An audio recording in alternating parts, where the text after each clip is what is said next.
Selamat datang di Beetle Channel, semoga kita bahagia. Jangan lupa subscribe, like, komen dan share agar channel ini semakin berkembang. Terima kasih. Novel Kekuasaan dan Kekayaan, Bab 237. Dong Suebing duduk di sofa, dan Xie Huilan menertawakannya. Bisakah kamu tidak terlalu kaku? Dong Suebing mengangguk dan mencoba merilekskan tubuhnya. Dia bertanya dengan lembut, "Saudari Xie, apa yang harus aku katakan nanti?" Xie Huilan memandangnya dan tertawa. "Katakan saja apa yang kamu inginkan. Jangan terlalu berpikir hahaha. Apakah kamu merindukan saya?" Hah. Dong Suebing tidak menyangka dia akan menanyakan hal ini begitu tiba-tiba dan langsung tersipu. "Ya." Xie Huilan memegang tangan Dong Suebing. "Haha, seberapa besar kamu merindukanku? Kenapa aku tidak tahu kamu merindukanku? Aku sangat merindukanmu. Benar-benar." "Ya." Xie Huilan tampaknya puas dengan jawaban Dong Suebing dan tersenyum.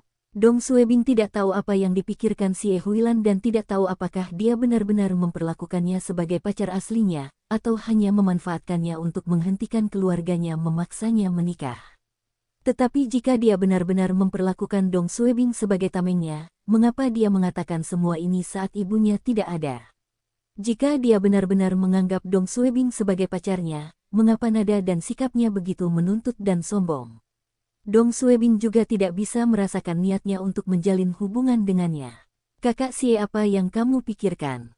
Bisakah kamu memberitahuku?" Setelah beberapa saat, Ibu Xie Huilan masih belum turun. Xie Huilan mengerutkan kening sambil perlahan menyesap tehnya.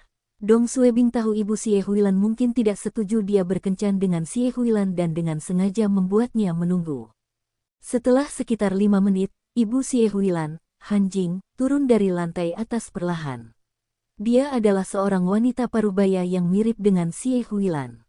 Dia mengenakan gaun panjang, dan wataknya mirip dengan Xie Huilan, tapi dia terlihat lebih lembut.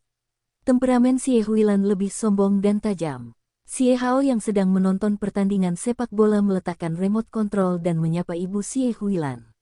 "Tante." Dong Suebing segera meletakkan cangkir tehnya dan berdiri. "Tante." Xie Huilan tertawa. Dia adalah Dong Suebing. Han Jing tersenyum dan mengangguk. "Silahkan duduk. Saya ingin mengucapkan terima kasih karena telah menyelamatkan nyawa putri saya." Dong Suebing tersenyum canggung. "Jangan sebutkan itu. Apakah Anda terbiasa dengan lingkungan kerja di tingkat akar rumput?" Han Jing memandangnya dan bertanya. "Terima kasih telah bertanya. Semuanya baik-baik saja." Segalanya tampak baik-baik saja saat mereka mengobrol sebentar, tapi Dong Suebing tahu ini hanya permukaannya. Han Jing bertingkah seolah dia menyambutnya, tetapi Dong Suebing tahu dari matanya bahwa dia menghakiminya, dan dia tidak menyukainya. Dugaan Dong Suebing benar. Han Jing tidak puas dengannya. Wei Nan adalah pilihan yang lebih baik untuk Xie Huilan. Dari segi penampilan dan latar belakang keluarga, Dong Suebing tidak bisa dibandingkan dengannya. Han Jing merasa Xiao Dong tidak layak untuk putrinya dan mereka sangat terpisah. Tapi bagaimanapun juga, Dong Suebing telah menyelamatkan Xie Huilan dan Han Jing berterima kasih padanya. Itu sebabnya dia tidak menunjukkan ketidaksenangannya di wajahnya. Xie Hao tidak tahu apa yang dipikirkan dan dikatakan Han Jing. "Bibi, kamu tidak tahu seberapa cakap kakak iparku." Itu hampir seperti dongeng dari buku cerita ketika dia menyelamatkan kakak dari tenggelam. Dia terus memanggil Dong Suebing sebagai kakak ipar. Han Jing berhenti tersenyum. "Jangan panggil dia kakak ipar." Xie Hao tidak peduli dan menjawab, "Itu hanya masalah waktu saja." Han Jing tidak bisa melakukan apapun terhadap keponakannya dan tidak menegurnya, karena dia tahu Xiao Hao hanya mendengarkan Xie Huilan. Dong Suebing merasa malu dan mengubah topik pembicaraan. "Oh, Bibi, aku membawakan hadiah untukmu." Dia mengambil kantong kertas di sisinya dan memberikannya kepada Han Jing. "Saya berharap Anda sehat dan panjang umur." Han Jing memandang Xie Huilan.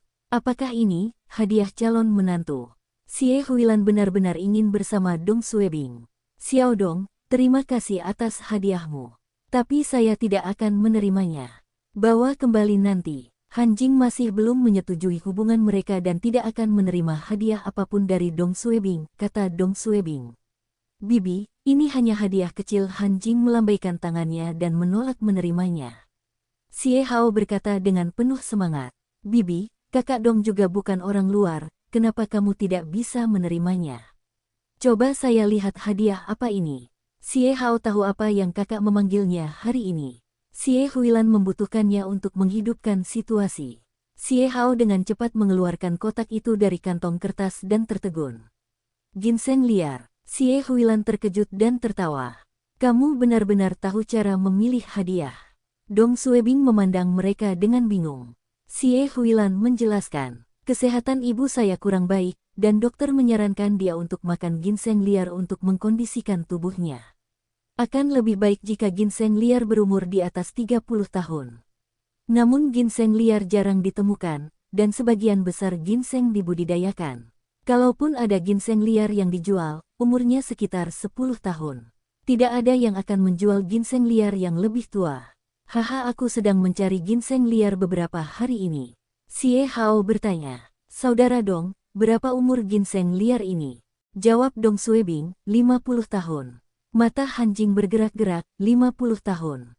Kotak ini berharga setidaknya 100.000 RMB. Xie Huilan mengetahui Dong Suebing kaya dan tidak terkejut. Han Jing tergoda, tapi dia tetap menolak menerimanya. Itu terlalu mahal. Xie Hao menjawab dengan senyum nakal. Bibi, kakak Dong adalah calon menantumu, kamu tidak perlu peduli apakah itu mahal. Xie Huilan tertawa. Itu benar, jumlah ini tidak berarti apa-apa bagi Xiao Dong.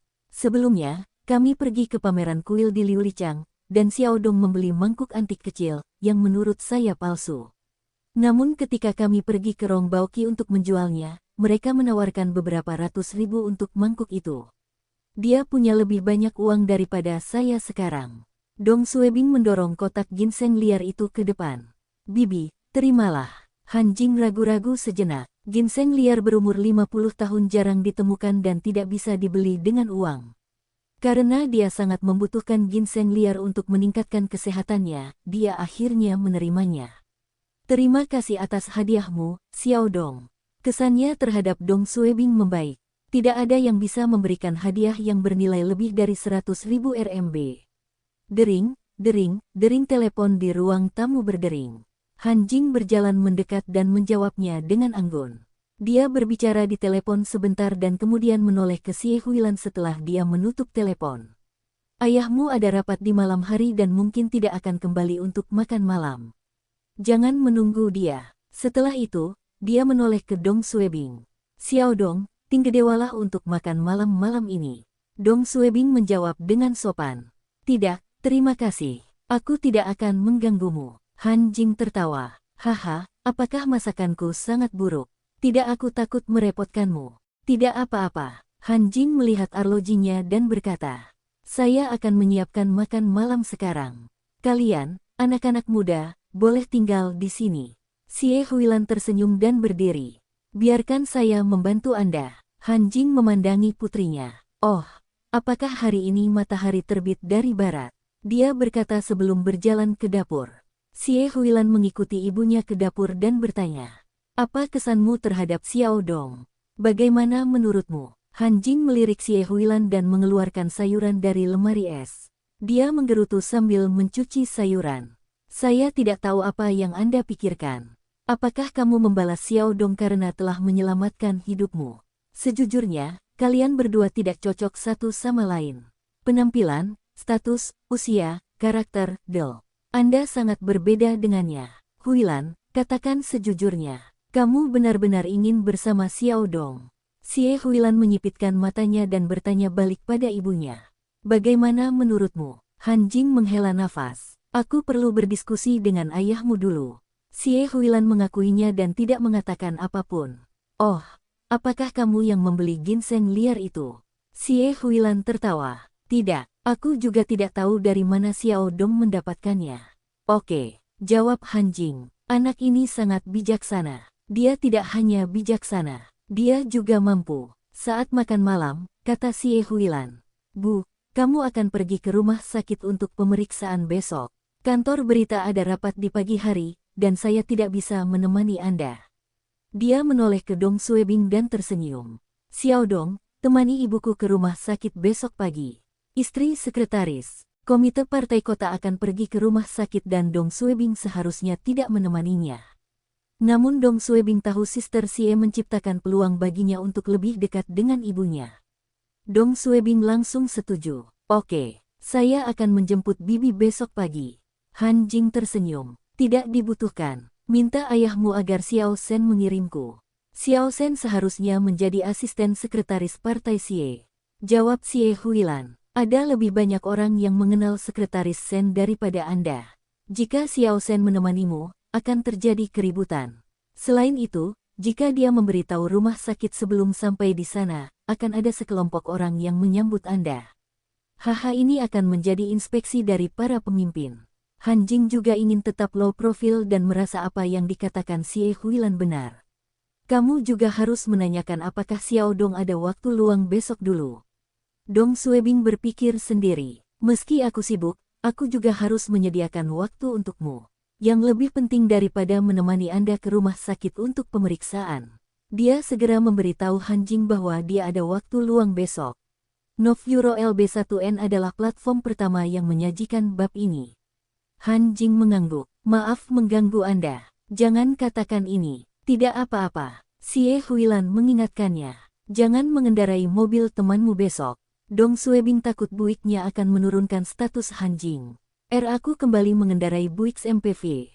Apakah ini baik-baik saja? Xie Huilan tertawa. Asalkan bukan sepeda. Apakah Buick Anda dari biro Anda?